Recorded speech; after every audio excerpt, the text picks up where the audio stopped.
second.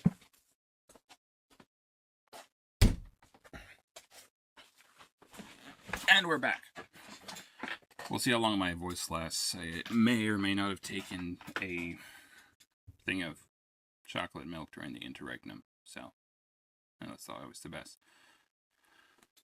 Also some really greasy chicken. In any case, debunking Oz Pearlman's tricks. Is he a fraud? PTFO. Which initially I think I had gotten the idea that, or I was just thinking that it was some sort of, new kids acronym. I'm not really up on the hip new stuff. But it's just PabloTorre finds out, which is the most Spanish name ever, but he looks kind of Asian. So, a massive contradiction. No, I don't know if it's contradictions exactly. In any case, let's just to clarify, we'd actually watched an Oz Pearlman video a while back, a podcast he had done with Chris Williamson. So this is kind of interesting. And I don't want to be one of those guys, and I am not one of those guys that was like, oh, I suspected him all along. No, I fell for it. I think a lot of people fell for it, just to salve my intellect and ego. I think a lot of people fell for it, but apparently it's there's more than meets the eye. We'll put it that way. Welcome to Pablo Torre Finds Out. I am Pablo Torre, and today we're going to find out. Sorry. All right. Let's put this on normal speed. What this sound is. Where is the person with the balls to just, flat out accuse this guy of fraud? Right after this ad.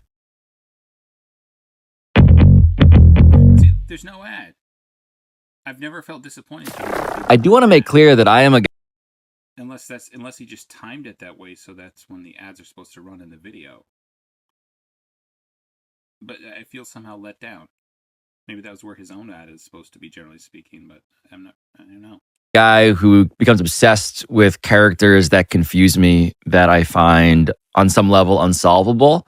And when See, his name is Pablo Torres. He looks full on Southeast Asian, but I guess there would maybe be if it's Mexican or something like that, there would maybe be just he could very easily be a combination of Asian and Mexican or black or something like that. unilaterally bring up the name Oz Pearlman, Oz the Mentalist, there are two sort of reactions. I thought it was Oz, like the Great Wizard of Oz, but apparently maybe they're wrong, maybe I'm wrong, I don't know. One is, who the f*** is that? The other is, until I watched that one with Chris Williamson, that would have been my response. Well, not the explicitive or the expletive, but yeah, who is that? We're about to have perhaps a 5-hour conversation about this guy. And Stevie Baskin, as the preeminent authority on Oz the Mentalist and the decoding of what makes him so irresistible, how would you explain Oz? I feel like I would put myself very much in the normie category when it comes to magic. Like I've studied it like a teeniest sort of bit, but I'm still very much in the thing when the magic trick is happening, I'm just sitting back and be like, holy crap. And in the case of Oz, this comes into it, but it feels like people in the magician community, they kind of hate him a little bit. And it feels like a part of that is because there's a weird kind of, the way he presents it is though this isn't magic. This is mind reading. This is me looking at you and reading what you're doing and all these movements. And this is being really good at reading people's minds, which is apparently ostensibly not the case, according to these guys. That he's actually passing off sleight of hand as true mentalism, like truly being good at reading people or something like that. Where at least literally just a trick. It's like any other magic trick. It's just figuring out how it works exactly. Like he's not reading people's minds. He's not reading their body language. He's not figuring it out in that way. He's literally just, there's some sort of glitch to it. To the first group that has no idea who he is, has never seen. Again, I wasn't one of the guys, I don't want to be one of the people who's like, I never, blah, blah, blah, blah. I did. I fell for it very much so. Where was I going with this? But it feels, I was going to say, it feels like once you hear what they're talking about, it's hard to unsee it. So I feel like there's every chance that these guys are right, that it is just some sort of trick. And it feels like they have some scenarios where it's pretty proof positive about what's going on. Him has no sense of why I would even care. Well, maybe there's an argument to say that the most useful way to introduce him is that he's sort of someone who has mastered the art form of mentalism, which I think then would be immediately followed by the question of, well, what is mentalism? You go back in time and you look into the face directly of somebody that you have not thought of before today in years. You don't know why, what reason or why, but you're seeing this person in your mind at this very moment. Open your eyes. You and him used to play basketball together, didn't you? What the Yes. What's his name? Pernell Davis. Pernell. What the fuck? Are you kidding me? See, the thing is, if you're not like in on the joke, I imagine if you don't have the right mentality for this, you're just like, holy crap, and every sense of skepticism you would have would be just overtaken by the whole notion of holy crap. It feels like they may be going to this a little bit, but like a lot of it seems to be the ability to paint a picture, not just doing the right stuff with your hands, but the ability to make it seem attractive. It's strange. Get your brain to fill in the right blanks, almost, or something like that. Bro, this is like the craziest. Mentalism is the next level of magic, where a magician has trained and learned things like sleight of hand, has learned things like misdirection. The mentalist has learned all of those kind of subtleties, but branched them out of the world of sleight of hand and into the world of sleight of mind. It's weird. I've never seen someone with a mirror behind them before, but I'm pretty sure this is just like, this is obviously his desk. Branched them out. Like on a YouTube video, it doesn't feel like it's a very common setup where they literally just have a mirror behind them. Of the world of sleight of hand and into the It's not bad. Just saying. It's a bit odd. World of sleight of mind. If we think of a magician as someone who's gone through medical school, a mentalist is someone who is now a plastic surgeon. Tell us all, out of that whole deck, don't move, what card you think of. Say it. 3 of diamonds. 3 of diamonds. Well, hold on. Tell us, what'd you think of? I was a goldfish. A goldfish? Yes. Seriously? Yes. I got you. Look in your hands, Aaron.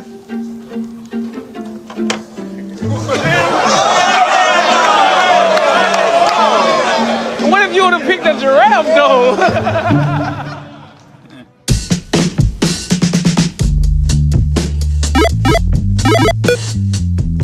A great mentalist and a great plastic surgeon share something in common. They are so skilled that they successfully deter the audience from lingering on a potentially explosive question. Is this real? And if you watch... And that's like, I think one of the things you probably notice when it comes to magician is that they're fast talkers, and there's probably an incentive to keep things moving and make sure there is no moment of settling in, make sure there is no moment of pause where people can like come down and be like you don't want to waste any time in that regards, because you need to keep everyone excited and in a state of flux where they're too busy with the novelty of it to maybe actually look a little bit deeper and see what the heck is going on. That feels like that would be maybe one of the tricks. Watch O's the Mentalist, as I have for hours, you will hear him disclose something important: that he does not have secret superpowers. In his popular TED Talk, O's very explicitly says that he performs these viral revelations by simply noticing things. See, and that's the glitch. It's like a lie within a lie. He doesn't have secret powers, true, but he's represented as kind of secret powers, which he can teach to people. Does he have a course? I'm wondering if that is kind of the end game here. I'm just wondering if he does have something in that vein where he actually is, quote unquote, teaching people to read these signs and wonders. Be kind of interesting to know.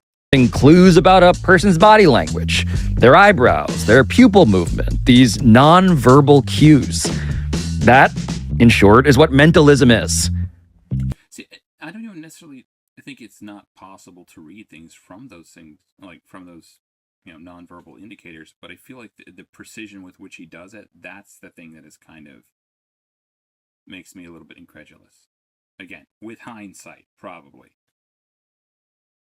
And Oz, who used to work on Wall Street at Merrill Lynch, sells this as a learnable skill. I am billed as the world's greatest mind reader, but guess what? I can't read minds. What I can do is read people. You see, that's, again, the glitch. That's, I think, why magicians don't really like him. And people ask a question all the time, which is, were you born with this? And the answer is no, of course not, absolutely not. I do not possess any supernatural powers. I am not a psychic. This is a learnable skill that I feel anyone could do, but I've applied for about roughly 3 decades at reverse engineering the human mind. If I know how you think, I know what you think. And I want to ask each and every... And so Oz the Mentalist has become part mentalism evangelist and part Sherlock Holmes. This guy who barnstorms into rooms all across the country and all across sports especially, collecting millions upon millions of views and fans and dollars. The most honest thing to say would be that he is an absolutely incredible performer who has developed a unique kind of way of interacting with studios. Chartreuse? Chartreuse, it's a color, okay. Whether that be a news broadcast studio or a sports broadcasting or the studio of a successful YouTube podcast or someone like Joe Rogan. He has deeply understood how those things work, and he is prepared to manipulate those environments to create absolutely downright impossible effects that do have your mind pushing itself to start to consider, does this guy have something supernatural going on? If I told you right now to make up a random number, I'd say, get out your calculator. I'd love that. And you add it up. See, that's another thing I was wondering. Okay, so it feels like the very notion that, and maybe I said something to this effect in the podcast actually with Chris Williamson, but I feel like when a magician says random, it's never actually random. Like they're not predicting infinity or something like that. In my mind, that there's no, maybe never believe them when they say just random, pick random blank. Unless, of course, there's some other glitch which allows them to narrow it down to something specific. And you do a random number. Screw calculator. I want it to be spontaneous. Would your wife know your ATM PIN code? No? No. Lie to me. Do not tell me your real ATM PIN code. Okay. Obviously, unless you want to. Make up a fake 4-digit number off the top of your head, what feels to you utterly spontaneous. Okay. When I say go, 1, 2, 3, 4-digit code, random, go. Okay. Say it. 2020. 2020, okay. So you ask me, how do I do what I do? I'm going to write down 2020. Okay. For those that don't know the trick, he asks Joe to come up with a 4-digit number that is not his PIN code, just kind of a random 4-digit number of what Joe would believe to be a random 4-digit number. Joe says 2020. Again, I watched sports, so maybe I was getting other stuff from this. But I think I'd mentioned something like that in the Chris Williamson video. It is bizarre how the whole thing works. Oz then proceeds to analyze the individual digits of 2020 and kind of do this on-the-fly psychological analysis, statistical analysis, non-verbal cues analysis to reverse engineer that 2020 to get back to what Joe Rogan's PIN code was. And see, that's the glitch where he has to explain how he got there, because he didn't actually get there that way, but he has to tell a story about how he arrived at this thing that's kind of plausible. That's almost as skillful as like whatever he's doing with regards to planning and setting up for the trick or whatever sleight of hand he has to do. That's kind of on the same level of skill almost. I'm showing this to you. Is there a camera behind me? I don't want to make sure. I'm only going to show it to you. It's not 2020. How'd I do, Joe? Is that your ATM PIN code? Yeah. That's weird. I'm skeptical because I've got that PIN code in the mail. You know? He's calling his bank right When now. I saw the Sorry, I was seeing Pink Floyd. You know, it feels like Pink Floyd is something that a whole bunch of people get into. I've listened to maybe some of their stuff, I think. It's not my style. I don't know why. Also, Michael Jackson. It's not really the only one I think I did was maybe back when he was on Jackson 5 or like young Michael or something like that. Is goodness. Friends or something? Ben? I'm not for sure. That one. But as far as like his more recent, it's not really my thing. Not really my thing. comments, it was particularly And maybe that's sacrilegious to say. But yeah. one. I think the one that got me was just one saying, man, no one has debunked this guy. Right. No one has put up a video explaining how he does it. And that bothered me. And then that just became like a little sort of voice in the back of my head where I thought it was as if the universe itself was kind of cajoling me into saying, are you gonna do it, Steve? Are you gonna make this video?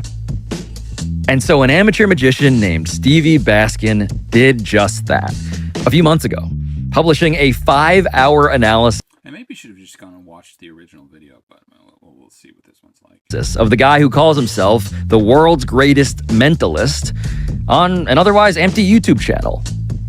And I watched all 5 hours of that as well. I work in a law firm, so 9 o'clock every day, I'm in a general practice law firm where we're doing everything from criminal law to family law to succession But at night, he turns into Magic Man, solving every... law. What I would say is I get to solve problems all day long. I get to think about different ways to solve a problem for someone in a very real world context.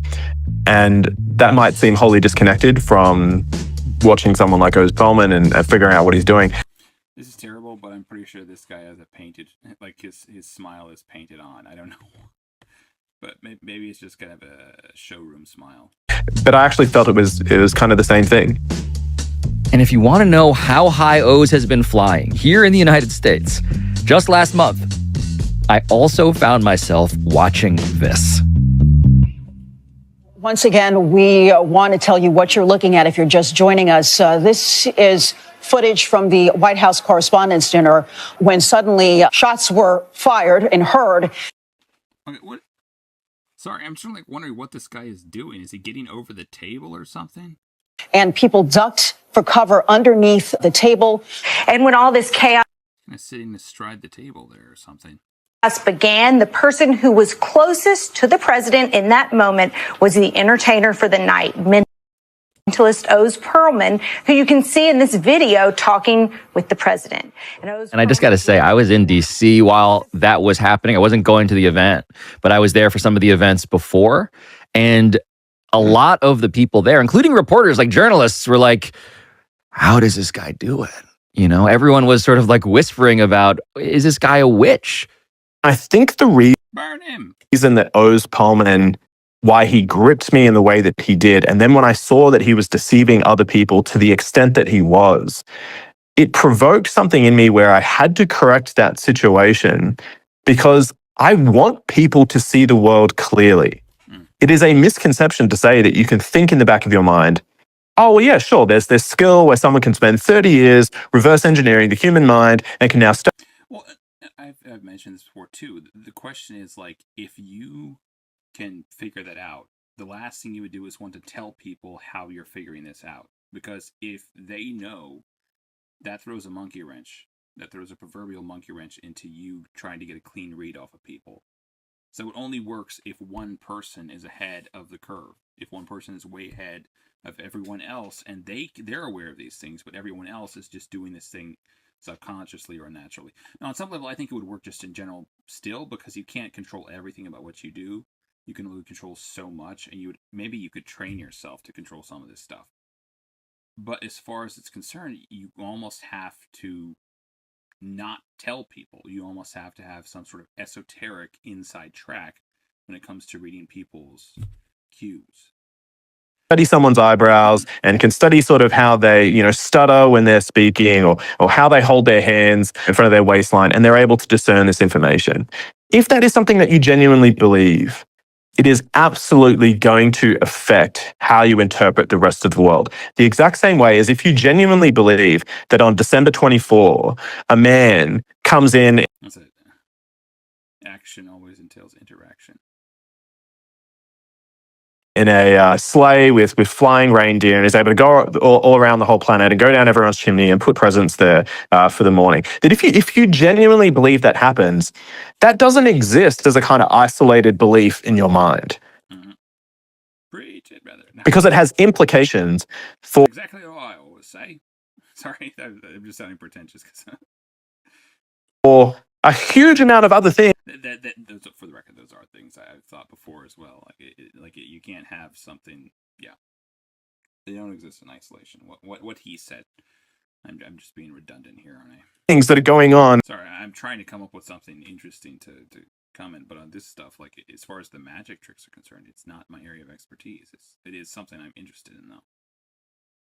In your world, which is why that illusion can't sustain itself for very long before people start saying, hey, why aren't we all flying around in sleighs? Or oh wait, how many houses is he supposed to visit in one evening, beforehand? And then the ordered complexity of the... Again, I agree with him. If illusions were sustainable, they wouldn't be illusions, really. But also, there is that notion of feels like that is the whole trick behind magic tricks is to not allow people to settle down and to actually think about it for a second, or to focus, to keep everyone focused. Well, maybe to keep everyone focused where you want them to be, and to keep them from thinking about it too much. The rest of the world starts crashing in, and then the illusion has to die. Yeah, and I don't think there's a better comparison. If you're not familiar with Oz Pearlman, then what we're about to do on this episode is basically debunk the modern day Santa Claus. Yeah, 100%. Let's get that red bastard.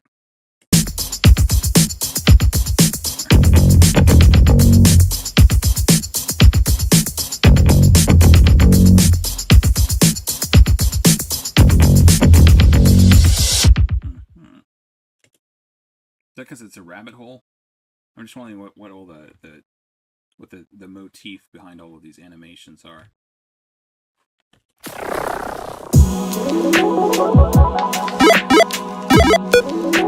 Something I feel obligated to tell you before we go any further here is that I love magic.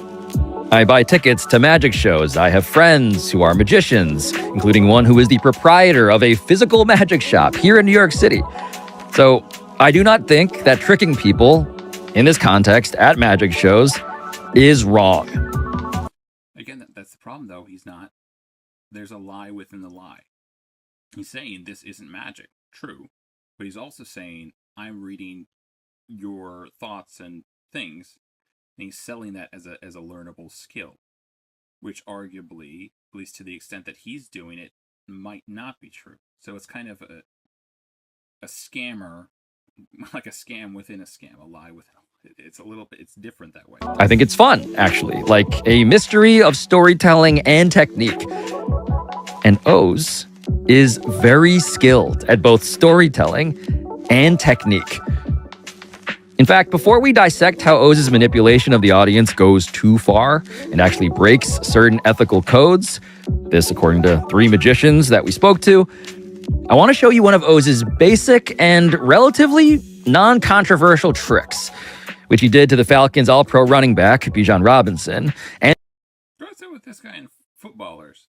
To be fair, I'm just, this is baseless stereotype, but it does feel like sports people in general might not be the mental giants of the world, so maybe they would be easier to fool in that regard, but, still.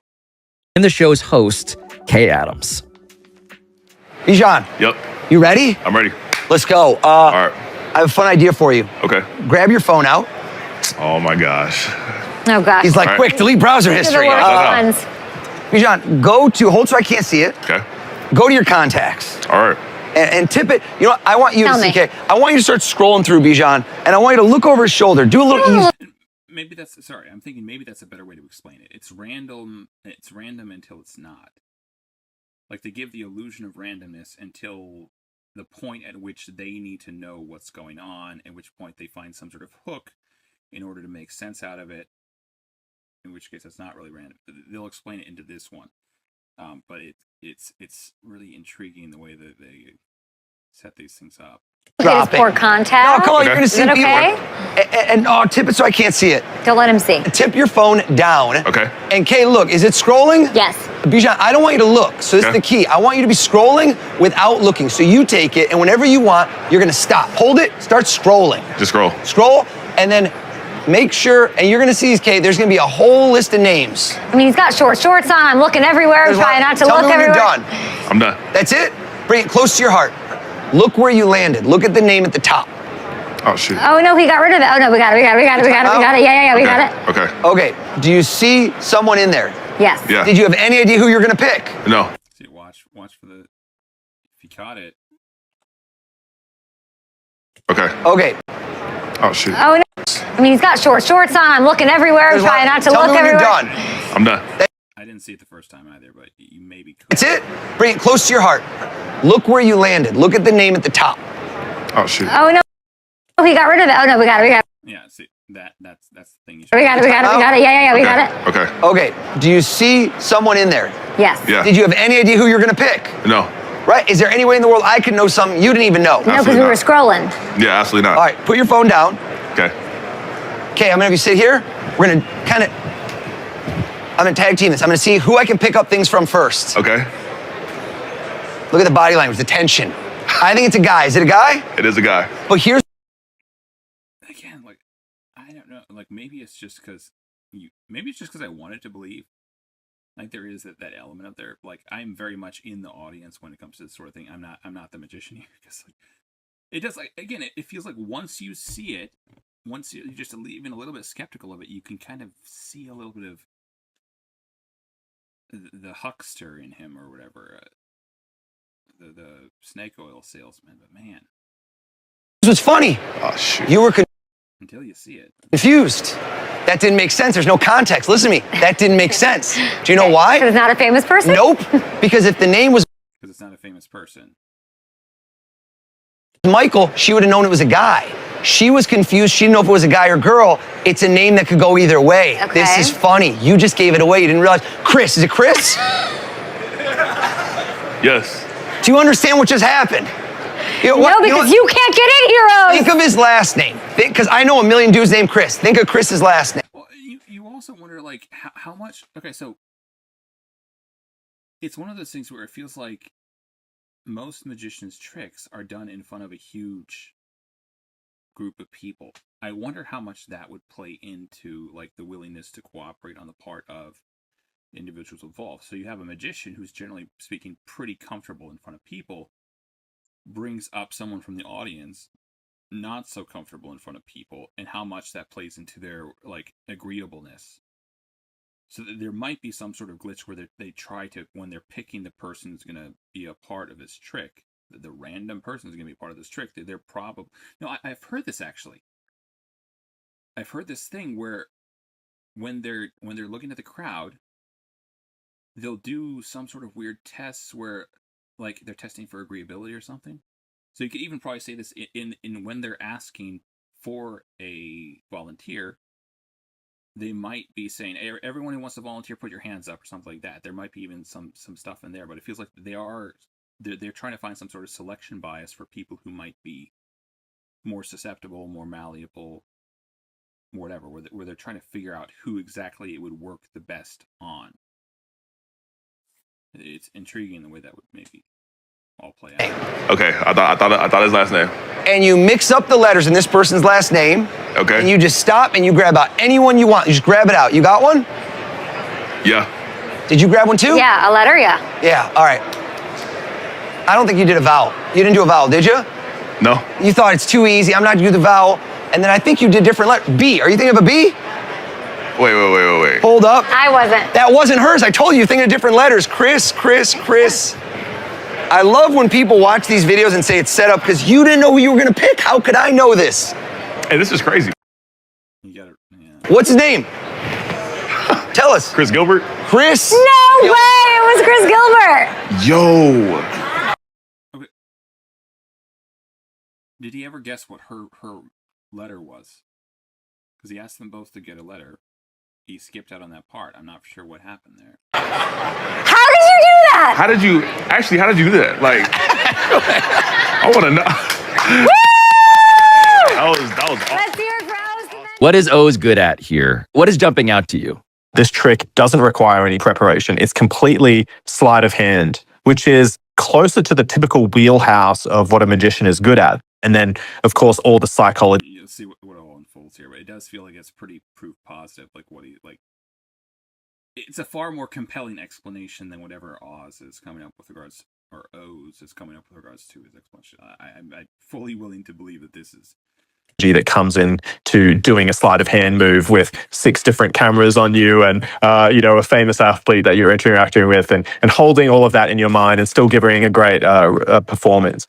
So the move that we're seeing. Well, there's a glitch here, though, because, I think they would probably want to find a ideal candidate, which is not the case here, because he does it with celebrities, so he doesn't get to pick his candidate. Maybe there would just be... Well, unless he picks celebrities that it would work on very well. I don't know. What is that?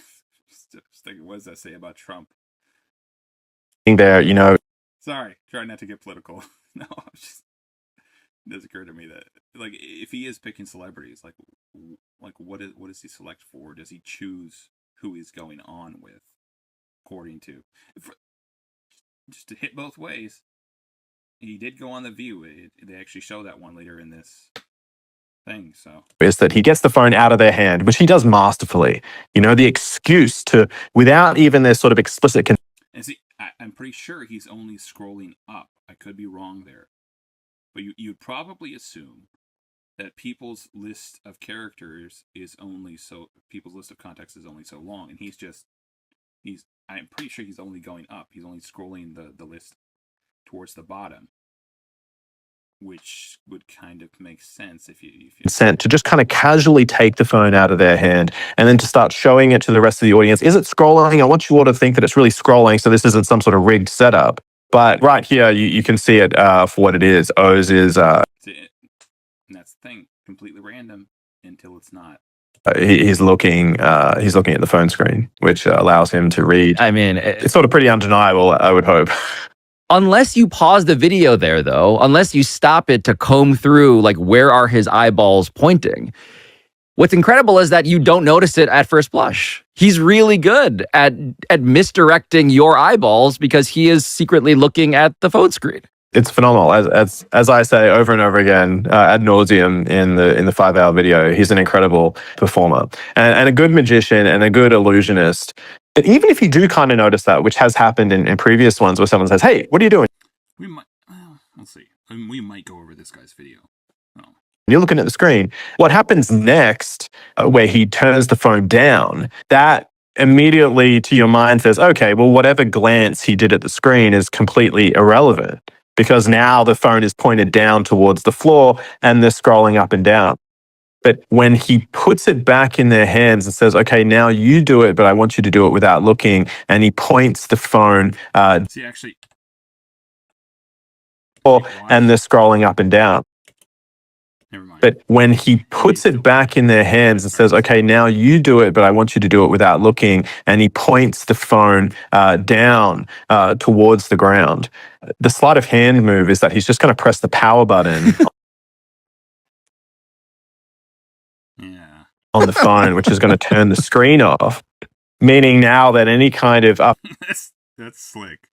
That is honestly really slick. Up and down scrolling that they do is not going to change the position of those contacts, so that name that he reads at the top. And, obviously, probably when you open it up, it's just going to be right there. I'm assuming unless something weird happens, you're not going to move it at all, probably. It's just going to stay there. And look, the screen is off. You can basically, we can now glance at it the phone is off. The screen is dark. Oh, shoot. And then there's that glitch that I mentioned that, well, I feel like I'm taking credit for it. I don't mean to bloviate because I didn't pick that up on that at all. But it feels like that would have been one of the things where you like we lost it. So it's yeah. Oh no, we got rid of it. Oh no, we got it. Yeah, we got it. Okay. And then the other thing, of course, is that he is creating, as to impart this notion of a skill, he is creating what would be the mentalist's logic of how he arrived at it. Because if the name was Michael, she would have known it was a guy. She was confused. She didn't know if it was a guy or girl. It's a name that could go either way. Okay. This is funny. You just gave it away. You didn't realize. Telling the story that, of course, has nothing to do with the thing because he saw. Like the way he's talking to the girl there. She says one thing. She says, "Oh, I was confused because of blank." He says, "No, you were confused because." That feels like it's another kind of. Yeah. You just gave it away. You didn't realize. Telling the story that, of course, has nothing to do with the thing because he saw Chris Gilbert when he glanced at it and locked it on Chris Gilbert. And now he just needs a backstory for why it is Chris Gilbert was a thing Kay Adams and Bijan Robinson had, of course, arrived at, which is clever. It's so powerful. Like, you're guaranteed to fall for it, because if you're there and you think as you're scrolling on the phone, if you genuinely think that your finger is affecting that context, those lists of contexts, you are guaranteed, like, you're done at that point. And then the rest of the trick is just gift of the gab. How did you do that? How did you do that? Like, The thing about the magicians that I've been talking about, that I've been polling, I know a couple of them here in New York City. Some of them are so protected. That's it. That's the thing, though, too. It does feel like a lot of these guys. This comes into it later on the View, on the one they're doing on the View. It like a lot of magicians, they present it as something that's spur of the moment, spontaneous, random. But obviously, it feels like that is almost never the case. Obviously, he had to come up with. It feels like there's far more setup that goes into a magic trick by necessity. So it's never spontaneous. It's never random. It's never the way we perceive it. Like, you're seeing like probably 5% of it, and they go into that actually later in this video. Again, I was completely taken in, very much a part of the audience, very much astounded by the wonder, but I feel like these guys might have the right end of the stick. You should probably go watch this guy's video at some point too, if you remember. I don't know what his name is. What is it? Stephen Baskin. All right, go look up Stephen Baskin's channel if you want. And this is debunking Oz Pearlman. Oz Pearlman's tricks. Is he a fraud? By PabloTorreFindsOutStevieBaskin. Interesting video. Interesting people involved too.